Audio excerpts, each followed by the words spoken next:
The New York Giants blew a 19-point lead, or did the Denver Broncos come back from a 19-point deficit? Paige Dimakos, the question is this.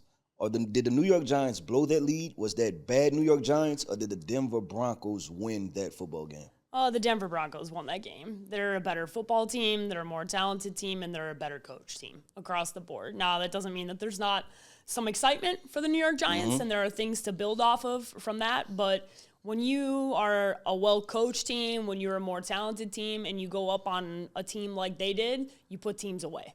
And they're not at that position yet.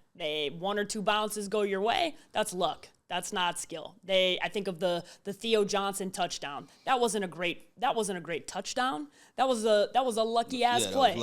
That should be an interception, right? 99.9% of the time that's an interception. So when I look at things like that, bounces go your way. Sometimes bounces go your way. Sometimes bounces don't go your way. Now, you have two missed kicks that end up costing you the game at the end. But I think you come out of there being really happy about being able to build off of some of these things. But I did not walk away going, oh my God, what a great Giants team. And I know that everybody is having fun with what's going on in New York because it's been bad for so long. And I don't want to be like, hey, there's nothing good there. There's some good things to build off of. But the Denver Broncos are a fundamentally better football team than the Giants are right now. Yeah, the Denver Broncos are the better football team, but I'm going to flat out say the New York Giants blew that game, and it's for one reason and one reason only. You were up 19 points headed into the fourth quarter. 19 points. That's almost a 3-touchdown lead. You don't lose that football game. When you think about the mathematics of it, right? When you talk about the play clock, when you talk about running the football, when you talk about punting, you're talking about having to play defense, how do you give a team the opportunity to get back into the game? And this is where I start to look at Brian Daboll, was because, first of all, y'all were in this game. Most people didn't give you a shot, right? When we were watching the game, we were sitting there saying, like, hey, we're surprised that the Giants even in this game when it was 13-0 in the second quarter. To go up 19-0 entering the fourth quarter, you have to find a way to win this football game. I look at the sequence of the game, and when they're up that many points, they still had Jackson Dart throwing the football. You have to understand that you have a rookie quarterback, and I understand he's fun, he's exciting, he's electric, he's getting everybody going, but you have to protect the young quarterback from himself. The New York Giants have over 100 yards rushing against a very skilled, tough, talented Denver Broncos defense. Y'all were winning this game in the trenches. There was time to kind of bleed out the clock, to run the air out of the football, to not put the Broncos in position. And I think Jackson Dart throwing that interception, that's when the Denver Broncos started believing, like, you know what? We smell blood in the water and we can go. And I kind of put that blame a little bit on the head coach, Brian Daboll. I don't think there's any coaching situation where you can be up 19 points in the fourth quarter and then lose a football game. No, and that's kind of what I was saying, right? Like, I think that's where it's not, this team, it's not a bad Broncos team, right? Like, this is a good Broncos team that found a way to win because they're a better football team, right? So I don't look at this and go, hey, this is a bad Giants team. I don't look at it and say, oh, no, I think it's a good Broncos team. That's what I take away from this, is that a Broncos team, like, good teams find ways to win. Good teams come back. Good teams take care of business when they're at home. And I think although you haven't seen a lot of progression from Bo Nix by any sense of the imagination, I think that's the part of this that you're probably the most concerned about if you're the Broncos, is that you haven't really seen that component of it happen this year. But you are the better coach team, you're the better defense, and sometimes those breaks that went your way early on for the Giants, like that Theo Johnson touchdown and some other things, those things don't last. Those are not things to build off of. No, they're not. So I think that's where it's like, in the last 5 minutes of the game, who was the better coach? The one that's going to the Hall of Fame. Yeah. Brian Daboll's got a long way to go before he ends up in that conversation. Well, let's talk about Brian Daboll. Yeah. And how we feel about him as a head coach. Is he the right man for this New York Giants job, is the question. I think he's the right guy for Jackson Dart because there does seem to be some level of connection between the two of them, right? And I think there's a lot to be said for, I know we kind of jokingly talk about vibes, but the vibe of this team has changed dramatically. And when you discuss this team, you're talking about they lost their best offensive weapon. They lost Malik Neighbors, and they've only gotten better. And that has to be attributed to the vibe and the aura and the energy that's being brought to the team by Jackson Dart. And quite frankly, you can see the energy that is happening with the coach. The coach has different energy. Brian Daboll coaching Russell Wilson, he cannot convince me he was as excited and as involved in the offense when Russ was coaching or when Russ was playing. He wasn't. I watched him. I saw his energy. I saw his body language. I saw how he looked. And that's because he didn't have to be as involved. Russ is a veteran. He has to be active in what he's doing with Jackson Dart. And I think it's a challenge, and it's a challenge he's excited about. It's a challenge that he wants to be a part of, and he wants to mold him, right? And I think they get along. This is his guy. It's the guy he drafted. They've shown up, and he's also got experience with other guys in the past that have been very successful. So I do hope that Brian Daboll gets his opportunity to have his shot with his guy.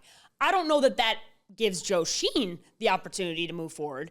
But I don't know if John Mara, the owner, and the Tisch family are going to see them as a package deal. I hope they don't, because I really do believe that Brian Daboll has a nice connection, and that's what I would be trying to build around, because you've seen enough from Jackson Dart now that you go, okay, this is a guy who's got enough.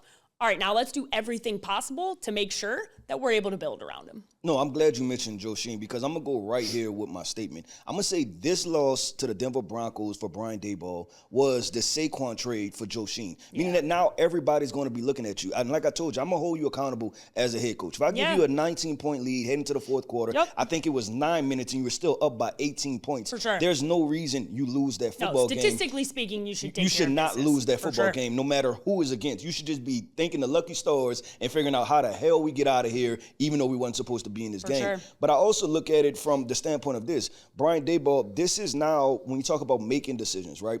If you felt coming out of there, and there were reports that Jackson Dart was the guy week 1, week 2, week 3, then you should have put him in earlier, right? If you felt that I needed Saquon Barkley, then you should have spoke up and said something. If you felt that Daniel Jones potentially might have not been the quarterback, you should have said something. And now I'm looking at Brian Daboll from the perspective of, can you be the leader of this thing? And I'm starting to want to question, especially after this loss. The key for Brian Daboll, he has to coach himself out of being put into the bucket of Cliff Kingsbury, where I'm a really good offensive coordinator, but when it comes to leading 53-plus men, plus coaches in the entire franchise, I'm not the guy. And that's what Brian Daboll has to fight against now. And I don't think his seat has been hotter or will be hotter than what it will be after this loss against the Denver Broncos. Yeah, and I think that's, obviously they play Philadelphia next week. It will be very interesting to see how they bounce back and play in that game, right? And obviously they won that Thursday night game. They beat Philadelphia already. Philadelphia's going to have a point to prove. Yeah, that's why you wanted to win this one so bad. Yeah, 100%. But I think when you talk about the seat being hot, if they get blown out by Philadelphia and they look like a bad coached football team following up this loss, then things could start to turn on him really quickly. So I think this is where you challenge him and you go, okay, if we are being honest, the talent on the Eagles is significantly better than the talent on the Giants. So I don't think it's fair to evaluate him as a coach up against Sirianni because he's got a better roster. So what I need to see is good discipline, better decision-making from Jackson Dart, in-game situation, good coaching, adjustments being made coming out of halftime. There are things you need to pay attention to. Yes, you're at a talent discrepancy, but that's not an excuse. You better go out there and you better be a well-coached team in all the areas that you can control, and you got to see progress from your quarterback. And if he continues to do that, I think he may save his job. It's not hot yet, but we'll see what it's like.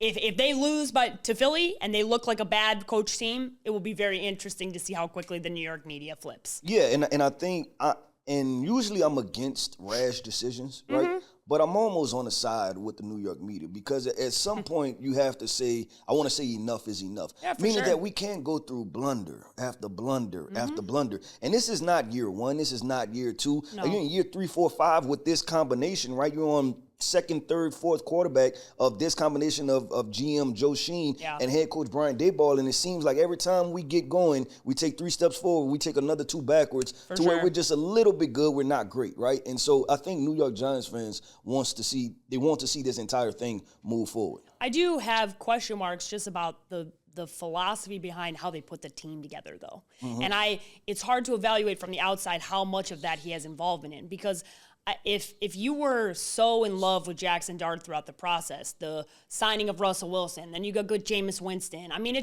there were a lot of things that made it seem as if they were unsure about the process it's easy for them to say now, we knew we had the guy, Jackson Dart. Did they, though? Yeah. Did they? And that's the part where I go, okay, is that on Dable? Is that on Sheen? How much say? Because every building is different with the amount, with the working relationship with the general manager and the head coach. Some head coaches have a lot of say in personnel. Some don't. Some have a lot of say from the owner. Some don't. The Maras are involved. They're not as bad as Jerry and some of the other owners, but they're involved. They have a say. And Joe Sheen seems to be what I would deem a beta male, and Brian Dable seems to be an alpha male. So from all optics, from being around them, I've seen them, I've been around them enough. I stood right next to Joe Sheen and Brian Dable for multiple Senior Bowl practices. It does not seem to me that Brian Dable does not have a say in the personnel. That's the way I would say. Well, and because of that, I think his leash will be very short this year, and it should be, to your point. Yeah, and I go back to that, and that's why I brought up the Saquon Barkley part, right? Is for that sure. There's no way you make that decision without talking to a head coach, unless he has no say in it whatsoever, and then that's just being in a tough spot. And I think what was spin to us was that was only a Joe Sheen decision, right? For sure. And that nobody else had any kind of say in it. But I look at this draft class, right? When just these young pieces that they have moving forward. When you talk about the combination of Jackson Dart and Cam Scatterbull, right? Yeah. And what that means. And then you talk about from last year, Theo Johnson, and then the running back Tyrone Tracy, and how these young guys are starting to perform at a pretty good level. I think that's when you say that loss to the Denver Broncos was like, man, like now, like you're getting our young guys down, right? Like because we start to lose our buzz, we kind of start to lose our, euphoria of like, man, hey, we kind of good. Like we could keep this rock star thing going to where they could have caught fire like the Washington Commanders caught fire last year. To where it's like, you know what, y'all don't know what the hell we doing. We don't know what the hell we doing. Yeah. We just gonna figure it out along the way.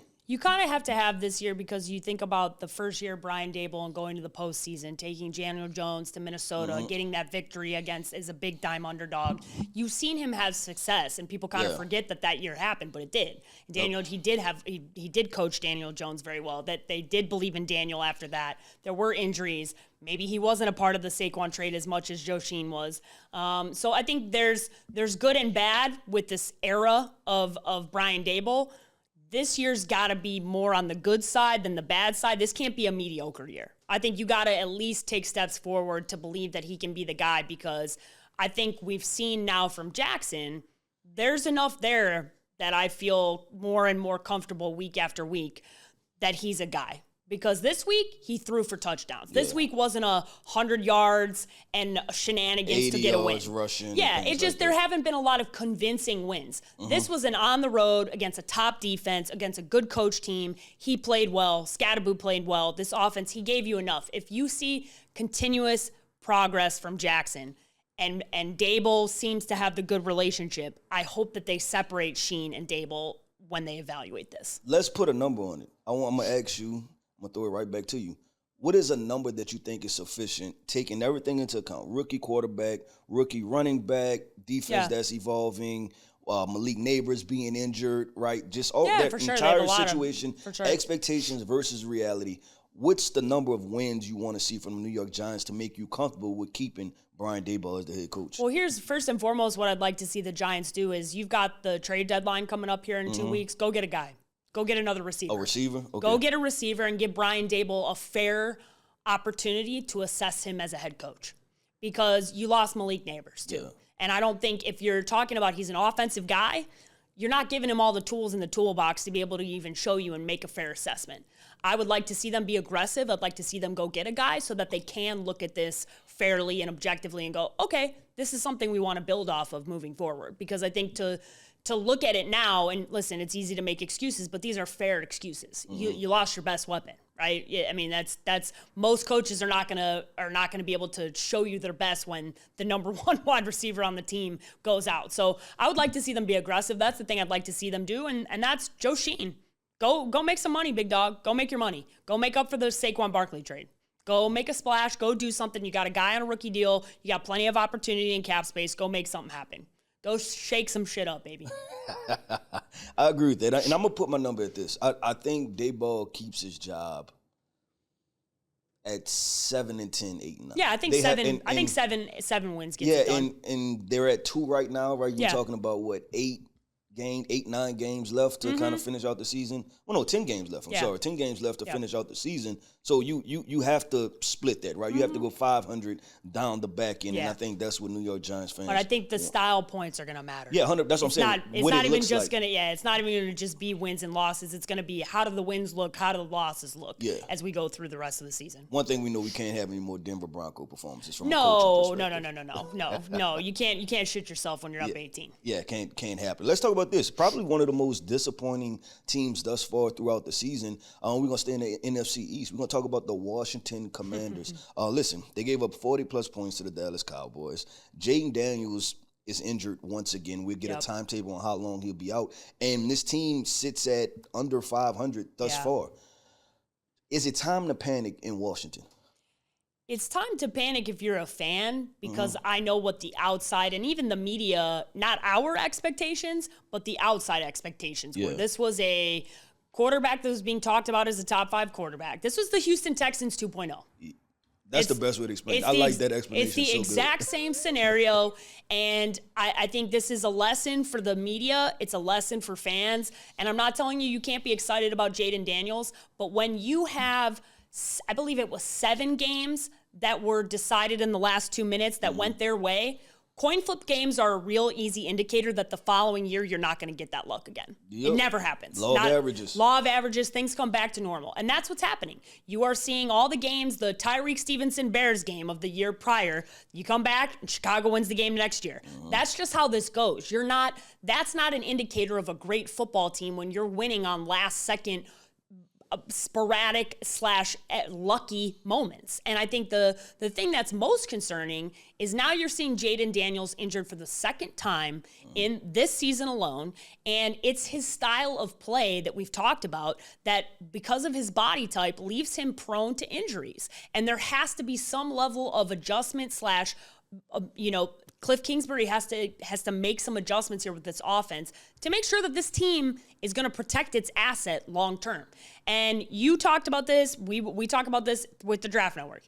Evaluating the roster. This roster outkicked its coverage last year. Yep. They are coming back to reality because the roster is not good enough. That's it. The roster's not good enough. And the roster's not good enough to where you've got Deebo Samuel and Terry McLaurin out. You're just not good enough. Because that Cowboys defense, everybody's put up points on that defense. Yeah, that was everybody gets right. This is everybody's get right game, and you couldn't get it right. Yeah. And if you're this explosive, high-powered, great top 5 quarterback, top 5 offense, Cliff Kingsbury genius, you can't do that. That was an unacceptable performance. Jaden played enough of the game for them to put up points. They did not. They did not do it following up a bad performance where 3 penalties from the Bears take away, and they did nothing in that game offensively. So I think you're looking at this and you're going, yeah, if I'm a fan, I'm panicking because this is a team that fancy themselves a Super Bowl contender. Yeah. I didn't think they were a Super Bowl contender. Because I took their team total under. That's just like you took it with confidence. I took it with confidence because I didn't like the roster, and I didn't like the roster, and I didn't like the division. Yep. You play in a very tough division. You play in a division with very good football teams who have better rosters than you in a lot of spots. And today was one of those times where Dak Prescott showed you exactly who he is and who the better quarterback was on the football field. Yeah. No, and I think this, when you have a young quarterback that's exciting, it can become fool's gold for the rest of your team. And I'm not saying Jaden Daniels is fool's gold. No. I'm talking about the Washington Commanders and their roster talent. Correct. And what I'm saying is that everybody should do exercise, right? When you're talking about, is this a playoff team or not? Yep. Look at the rosters. Rank the teams 1 through 12, right? Now, I'm not talking about just looking at the quarterbacks and going 1 through 12. Look at the teams 1 through 12, and that would tell you where these teams sit as far as talent-wise and what the expectations are. And you hit it right on the head, right? They are performing on par. Listen, when you take away Terry McLaurin, this is a below-average wide receiver core. That's why you're getting below-average results. When you look at this defense, Marshawn Lattimore, he wasn't good last year. You running back again. Y'all had safety issues last year. You running back again, right? You had to sign Von Miller, an aging veteran, and all the respect to Von Miller, but you don't have a go-getter at this very moment, right? No. So this defense is going to get carved up. And then when you have Jaden Daniels out there by himself, he's playing the best running back on his team as a 7th-round pick who is playing lights out, but you stumbled into that, right? So Jaden Daniels needs more weapons, and then I think that the expectation versus reality, they're finally getting reality. And I'm talking about the Washington Commanders fans, but then also all of those media pundits who said, you know what, the Commanders, they might be the NFC favorites to win a Super Bowl. You have, and these are guys, and the most disappointing part is that these are former players too. Yeah, for sure. Former players that have won Super Bowls that know how hard it is. That know how hard it is, and then not only that, know how talented their teams were. Yeah, right. For sure. Whenever I talk to you about my LSU football team, right, and you always ask me, Keith, what was the magic ingredient to your 2019 LSU team, and we all made that magical run? Talent. I always say talent. As simple as that. I said we had Jamar Chase, Justin Jefferson, and Joe Burrow. Who the hell gonna stop us? Yep. I didn't say it was down to coaching. I don't say X's and O's. I don't say it was this. I say it was talent. Yeah. The end. And it's a very blunt statement, but that's what football comes down to. So I look at the Washington Commanders, and I'm gonna go this. Do you think they're a playoff team? Not right now. We talk about a 7-seed team. Do you think they're Not a right playoff now. team? No. They're not. Not as good as Dallas is playing. Not as good as New York has shown you that they can be, and not with Philadelphia. You're the 4th best team in your division borderline right now. Yeah, that's tough. That's what I mean. I mean, you're not better. You just lost to Dallas. And got blown out. You're not better than the Eagles. And the Giants are not an easy. They're not an easy team to put away.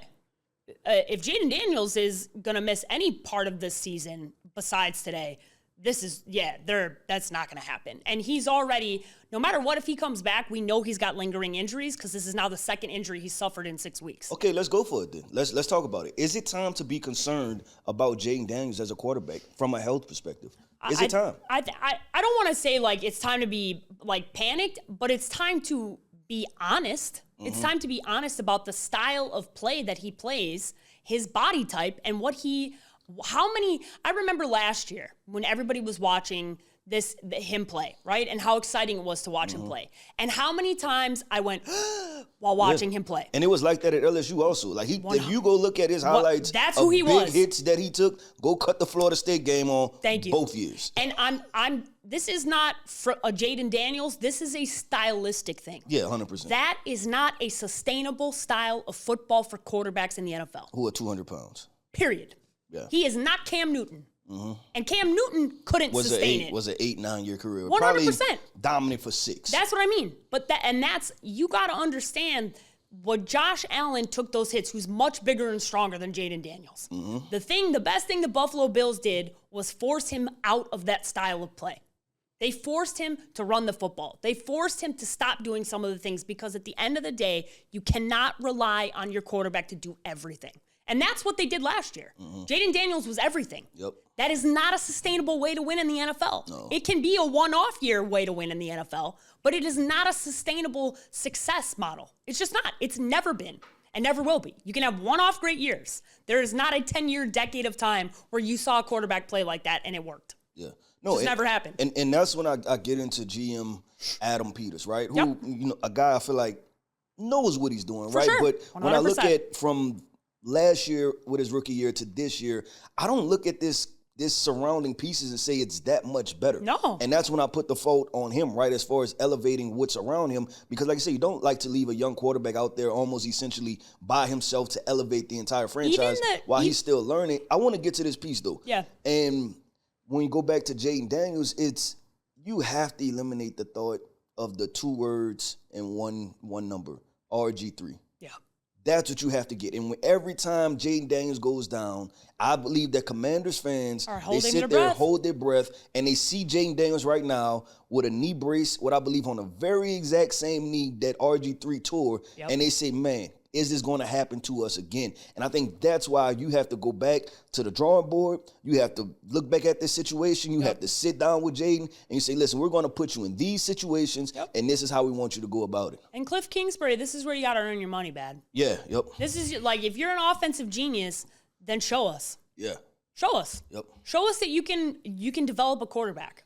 Because you didn't develop Kyler Murray. No, Kyler's still doing Kyler. No, but that's a very honest take, because if you are some offensive genius who was able, you hand selected Kyler Murray.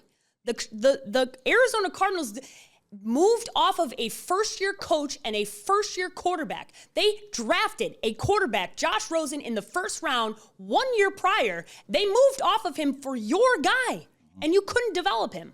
So show us that you can with Jaden Daniels, because I have not seen it. Yeah. So now I have skepticism because I live in Arizona and I've seen what happened here with Kyler. Right. And that's what Jaden is special. I saw Kyler be special. I saw moments of Kyler being amazing. Go show us that you can develop a quarterback to be a style of play that we know to be sustainable in this league. And Adam Peters, the first time I questioned you was how you handled the Terry McLaurin situation this summer. Yeah. That was, to me, that was after all the positive momentum that you built up and all the Dan Snyder's gone, we have a new owner, it's a new regime. That was a test and you failed. Yeah.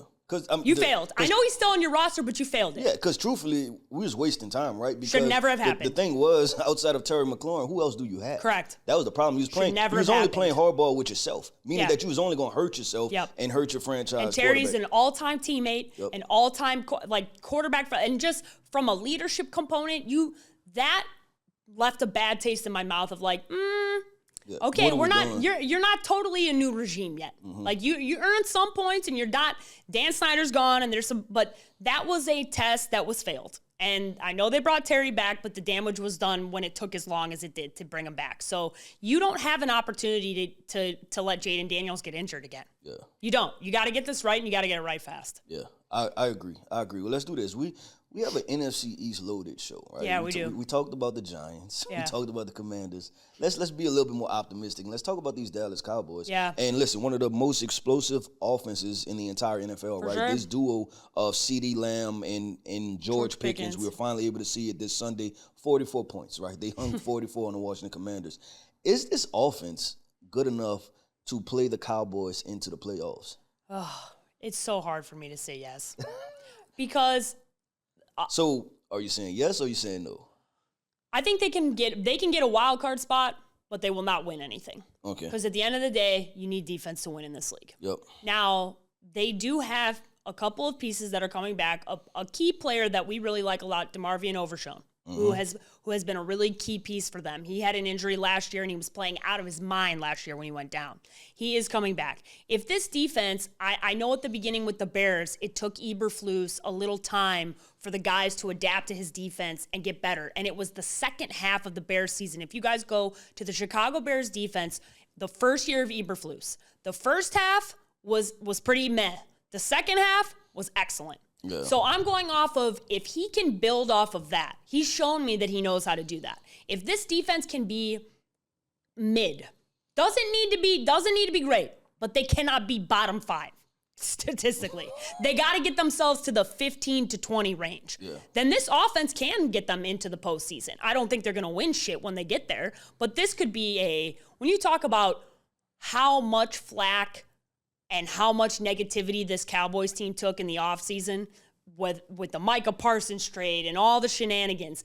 This is an opportunity for them to go, wow, to change this narrative with this offense. And kudos to Dak. He's playing his ass off. It's nice to see him play. It would be great if both guys stay healthy all the way through with CeeDee Lamb and George Pickens. But also Javonte Williams and the way they're running the football has really brought Dak back to the most successful version of himself. When we saw him win with a great running game, and it's opening him up to do all the special things he's doing right now. So, no, all right, I'm going to answer that question. No, the Dallas Cowboys, I still don't believe they'll make the playoffs with one of the most explosive offenses, and it's to the point you made. You still need defense. You still need some balance, right? And I'm looking at some of the teams they still have to play. You're talking about the Los Angeles Chargers. They have to play the Kansas City Chiefs. They have the Denver Broncos coming up. So I just see those teams who play a more balanced style of football, meaning that they can win the game on defense and they can go and put 30, 35 points up offensively. I don't see the Cowboys being able to keep up with that. There's just not enough balance. And we can't expect that game in and game out that the Dallas Cowboys will put up 35 points. They're going to run against some good defenses to where they're only going to put up 22, 23 points. And the question is, can your defense hold teams to 25 points? Yeah. And I just don't have faith in it from that perspective. I mean, you saw it with the Panthers the week prior, right? And that's the thing is, the only reason, what I'm saying is if they can take a slight step forward defensively. Slight. It doesn't need to be dramatic. If Eberflus can do what he did with the Bears the first year, if that can happen again, they bring Overshown back, maybe they make a move here at the deadline to bolster this defense. If they can get just a little bit better, maybe this game becomes a launching off point for them because they technically, yes, Jaden Daniels got hurt, but they took care of one of the most explosive players in the NFL. Maybe this can be the launching off point for them to go, you know what, now we can get better. And I do remember this with the Bears. I do remember how much of a struggle it was the first half. It was just learning the defense, making the adjustments, getting better, and then the second half was they were the best run defense in all of the NFL. If they can make some adjustments, maybe get one player here at the deadline, they just need to be average. Yeah. They just need to be average. This offense is explosive, but you can't win as a Chicago girl. I cannot say that this team is going to be a contender in any way, shape, or form if their defense continues to be bottom 5. Yeah, I'll say the Dallas Cowboys are right where Jerry Jones wants them, right? It's pure entertainment with no 100%. substance. And we just watched this with Joe Burrow, Jamal Chase, and T. Higgins. It was very entertaining. It went down. Sure. We placed a bet right on it. Yeah, the 100%. Cincinnati Bengals were going to make the playoffs. I fell short. I thought the Bengals were going to make it, and I will not make the same mistake twice to buy into a quarterback and 2 wide receivers and no defense. So that's why I'm going to say the Dallas I'm going to make Cowboys. a plea to Jerry. Okay, Jerry. let's talk about it. What we have? Jerry, listen to your girl here. Jerry, okay? listen up. Jerry, I like DeMarvion Overshown. He's going to come back. He's going to help you a lot, but it's time. Go make a deal. Go to the deadline. Go make a deal. Bolster this defense, and nothing will make you happier than shutting all the media up. Go make a move. Yeah. Go make a move, because guess what? Everybody going to be eating their words if you do it and you do something smart after the Micah Parsons trade, because guess what? The Packers defense don't look like nothing special right now. Yeah. Listen, we talk about Jerry Jones, right, and him making deals. One deal that appears to be on the horizon is one with George Pickens. And he talking about Jerry Jones, he had a whole conversation, right, about improving the defense and players he want, things of that nature. Should George Pickens be paid? I think is a different question of if he will be. So which one do you think it is? Should he be paid? Yeah, he should be paid. He should be paid, and here's something that Jerry should do and act out of character. Get it done now. Okay. Get it done. Go get it done and create an environment where you do not create a distraction again this offseason. That's plain and simple. Do something you haven't done. Show everybody that you still know how to do it. Yeah. Go negotiate, get it done now. Don't let him continue to build up numbers to build a case to have to make more money when he comes to the drawing table. Now is the time. Go talk to the agent, lock him up long term. It's hard when you bring a player in and you do what you did to take him on the 5th-year deal and you don't sign him long term. It's a risk. It's a major risk. He's somebody you need to lock up and do something out of character. Right, and I believe that agent is the same agent of Michael Parsons, right? I don't know that. I don't know. I don't know. Maybe. Could be. I'm pretty sure if that's the case, this ain't going to happen. This should be really fun. I can't wait. Sign up for the offseason, baby. Sign up for the offseason. Listen, last point with the Dallas Cowboys, because I think they've been better than what we thought they would be entering the season. They've been more competitive when you talk about offensively. They've been more into it. They seem a little bit more tough and grittier than what we thought they would be. So I want to ask this. Was the media wrong about Brian Schottenheimer, and does he seem like he's the right guy for the job? I do believe that the media was wrong about Schottenheimer. And I think this is a reminder that this man grew up in the NFL. Mm-hmm. That, his father, Marty Schottenheimer, he grew up around in the same way that everybody loved Sean McVay, same way that everyone loves Kyle Shanahan. There's something to be said from experience. The 10,000-hour rule exists for a reason. When you have exposure at that high level to offense and play calling and being in the rooms and being in the fill rooms and all that type of knowledge, that matters a lot, and it's impossible to replicate unless your father's an NFL head coach. Mm-hmm. And I think this is the reminder that everybody wanted to say that this wasn't going to work because he was under Mike McCarthy. But I think what we've seen thus far is Schottenheimer is his own man. This is his offense. He's running his show. And I think the part that I probably am the most surprised by is the reaction from the team to him. To him, yeah. And I think that was something I wasn't prepared for. Yeah. No, and I remember in the offseason, right, and this was after he was hired, and Dak Prescott had a quote of something like, he's one of the guys, right? Yeah. Like, he's one of my favorite people in the building. And Dak Prescott, and this is why you kind of took it with a grain of salt at the time, because Dak Prescott is kind of good PR guy. the king of PR, right? Yeah, for sure.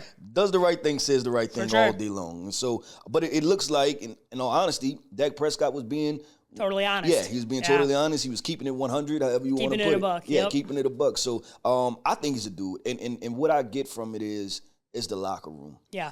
after they win, right? And you can see the team pulling together, and they all want to win the football games for various different reasons, right? And in the speeches that he has and how he goes about it. And we've been in football environments for a decade now, right? And we know when dudes are dudes, right? Yeah. We the same people that told you we questioned the Mike McDaniel situation, and then we look at Brian Schottenheimer. Looking like that was right. Yeah, we look like we were right on that. Then I look at Schottenheimer and what he's able to do. I think he can be the right guy to bring a tough, gritty culture to this situation. And to be honest, we shouldn't have questioned it just because his nickname was Shoddy, right? Thank you. And I'm big on should have known from that. Yeah, we should have known, right? And the players were calling him Shoddy. Yeah, they were calling him Shoddy. So that's why we should have knew that this was going to be a good situation, and you should be optimistic about the future with Brian Schottenheimer. And just that experience. I think at the end of the day, the experience of the amount of time he spent in the NFL, the amount of people he was exposed to, the amount of coaches that he had access to that nobody had access to, that stuff matters. Matters a lot, and we've seen it. It's very hard. Everybody wants to find the next Kyle Shanahan. Everybody wants to find the next Sean McVay. Yeah, maybe this has become that guy for them. He seems to be, from how the players react to him, his coaching style, his philosophy, it cannot be understated what it is to be a football guy. Yeah. It is the one thing that I think people kind of make fun of because it does seem kind of ridiculous, the term football guy. But I'm going to tell you, I can identify it within 2 minutes. I watch one speech and I know football guy or not a football guy. Yep. And it matters because Mike McDaniels was not a football guy. Yeah. And it's playing out right in front of your eyes. Well, let's not wait on this. Let's get into this conversation. Listen, the Miami Dolphins are 1-6 at this very moment. And the most competitive thing about the Miami Dolphins is the media battle between head coach Mike McDaniels and Tua Tagovailoa. I want to ask, who's going to be the last man standing in Miami? Is it going to be Tua Tagovailoa? Is it going to be head coach Mike McDaniel? So in the short term, I think McDaniels might bench Tua. Based off the quote that just happened, to save his job, right? He needs to evaluate, and said out loud he's going to evaluate Tua. Tua is being paid long. There is not a option for him now. They could cut. It would be a huge cap hit. This would be. I want to say.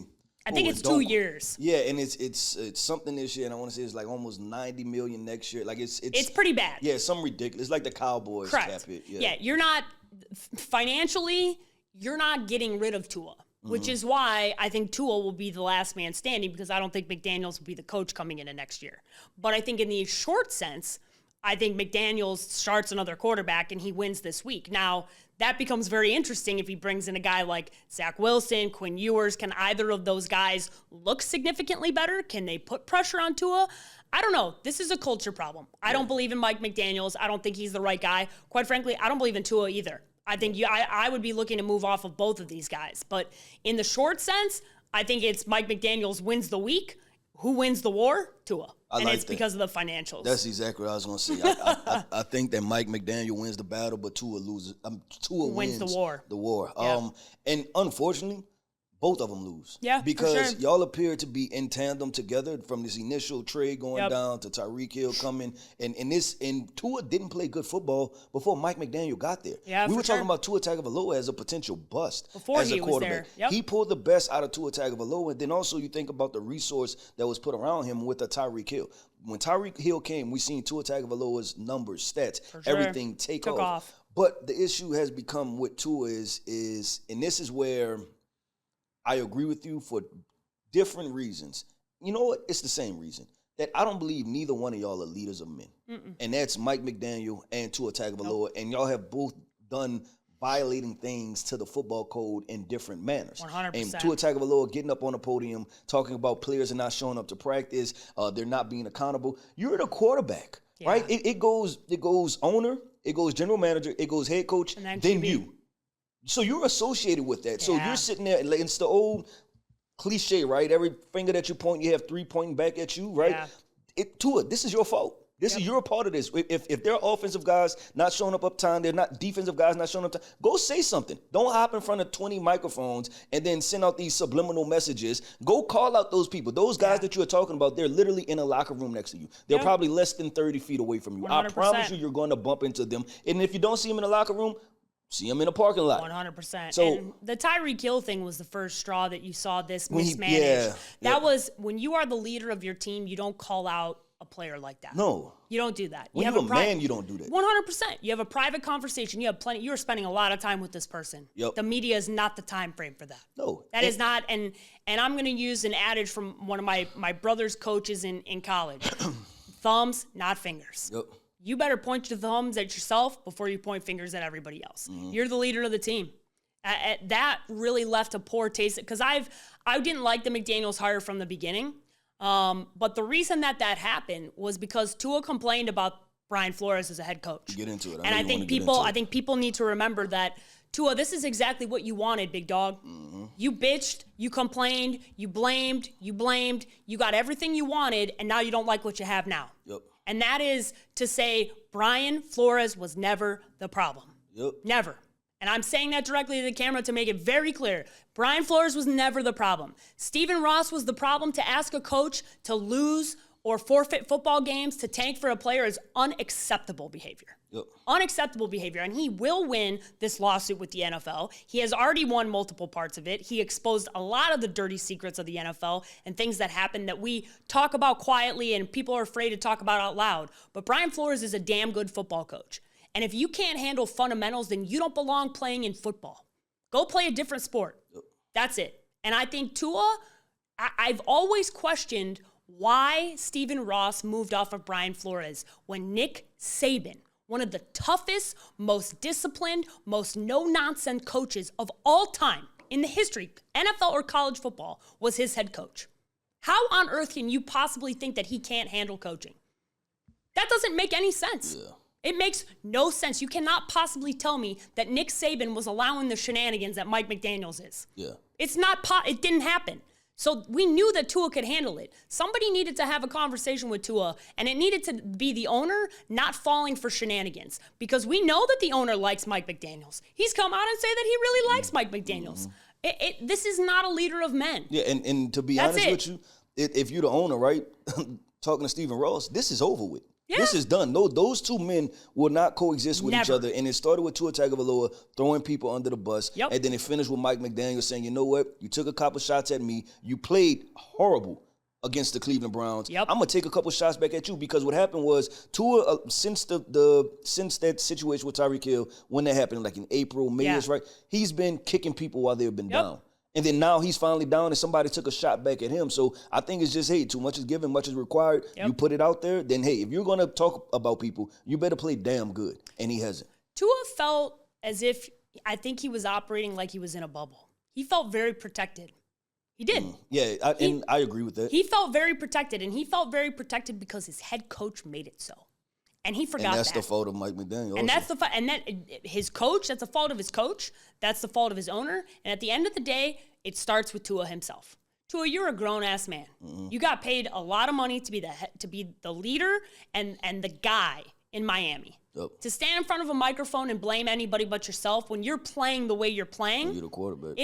That's the key. You can't stand up and say those things when you are by far clearly the problem on the team. Multiple turnovers each and every game this season.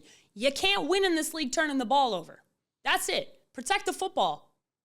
Plain and simple. And I think that in tandem with Chris Greer and some drafting issues over the last few years, this is going to be a regime that, quite frankly, if they were smart, would move on from all three as soon as possible. Yeah, no, I agree. And however y'all could get out of it, you need to get out of it, because this is not a win combination. And I'm at the point to where I don't think either guy, even separately, are winning combinations. No. If they both go their separate ways, I don't think they're winning combinations in different situations. No. So it's just time for this experiment to be done. And I know that it's hard, because for Stephen Ross, there's two problems here. He chose Tua over Justin Herbert, which is first fail. And his second fail was moving on for Brian Flores and moving to Mike McDaniels. Yep. And this is what's happened. He has dug his feet in, and it's hard to admit when you made a mistake. You made a mistake, Stephen Ross. Yep. And it's glaringly obvious. So either you're going to continue to bury yourself in the sand and pretend like things are going to change, or you're going to make a move, because this is not it. And the problem is that, and this can be my last statement to this, is that if you had one grown man in the building, you wouldn't have this result. Mm-hmm. But when you have two guys who are immature and go about things passive-aggressive, you end up with a media battle playing out, because there's no way in hell that Tua Tagovailoa is going to talk about me and my job, and I have to go run to the media. Because I know you're coming to this facility tomorrow morning, and we're going to have that conversation face-to-face. Oh, I wish I was there. That's the problem, is that you have two immature men, two beta males that you would say, instead of two guys that you say, you know what, we're going to be alphas, we're going to be direct, and we're not going to be passive-aggressive, and have this conversation like men behind closed doors. That's why Tua needed a Brian Flores. Yep. That's why having a coach that pushes you out of your bad tendencies, that forces you out of your soft behaviors are matter. Yep. And you had it in Nick Saban. We know you can handle it. Yep. We know you can handle it. He rejected growth. He rejected being the best version of himself to be comfortable. Yep. That's it. Yep. Being comfortable doesn't get to greatness. Nope. Ever. Nope. So, Dolphins fans, I feel for you, man, because I see y'all. You're all justified in how you feel. It's been a disaster, but you look no further than your owner. And you guys are going to hear a theme on the show. I blame the owners a lot because it's mostly their fault. Yep, I like it. Let's do this.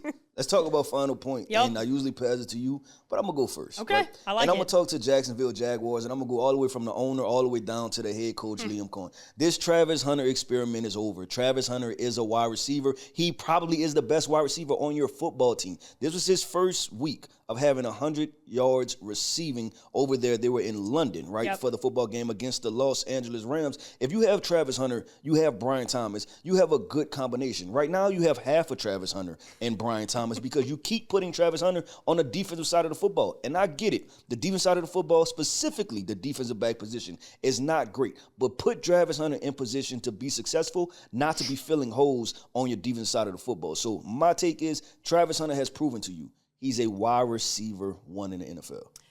You made the trade for Greg Newsome for a reason. Yes. Greg Newsome's been a really good football player for the Cleveland Browns. Let him be your starting corner and let Travis Hunter do the thing you need him to do most. Yep. Not saying he can't play the position a little bit in the future. Not saying you can't have packages, but as a rookie, your position of need right now, you need him to play receiver. Yep. And it looks like he wants to, too, based off the things he said at the mic. All right, my final point is this. I told you guys the Indianapolis Colts were a Super Bowl contender 2 weeks ago, and man, oh man, do I look right. Double down on it. I'm doubling down on it. When you talk about the fundamentals that make a good football team, you've got it all. You've got a damn good running game, great offensive line, a defense that is violent and pursuing the football, and a quarterback that is above average and is being very well coached. He believes in himself. You're seeing all the positive things happen together. And this is a recipe for success. You got everything right in the situation to bring a guy in. And that's what you did. You got the team right. You got everything around this guy. You got a good coach. You got a good staff. You swung and missed on Anthony Richardson, and you moved off of it quickly to make a move that's paying off big time. Daniel Jones just passed Peyton Manning for the most points scored in the first 7 games of being a Indianapolis Colt. He's only behind Johnny Unitas now. That is insane. Yeah. This is no longer oh yeah, Danny Dimes is having a moment. No, Daniel Jones showed you good moments when he was playing in New York. All the things that surrounded him were a disaster. Mm-hmm. You brought him to a good situation, good coach, good roster, and look what's paying off. Yep. That is a winning recipe in the NFL. You can win a Super Bowl with average quarterback or average to above average quarterback play, good defense, great running game, because you're going to get the best out of them. And this team looks, I don't know who's beating this team. Yeah. This team looked like the best damn team in football. Yeah, they have a win against the Chargers. They have a win against the Broncos. And listen, they were... And they shouldn't have lost. The only game is an 80 Mitchell touchdown away from being a undefeated football team. Yep, and they look damn good. This looks like a well-oiled football team. And you're talking about a buzzsaw. I think they're the team that nobody wants to play at this very moment. Nobody wants to see Jonathan Taylor, man. Yeah. Nobody wants to see that offensive line. They're a fundamentally well-coached football team. And one thing we know the Los Angeles Chargers are a tough football team. Yep. They're a talented football team. They started to make a comeback. Mm-hmm. And then you see the Indianapolis Colts respond by saying, you know what, let's put the foot back on the gas. That's what I was most impressed with. I agree, but told you so. I like that. That's how we're going to end it. Told you so. Listen, I'm Keith Sanchez. That's Paige Dimakos. This is Draft Club. Players only.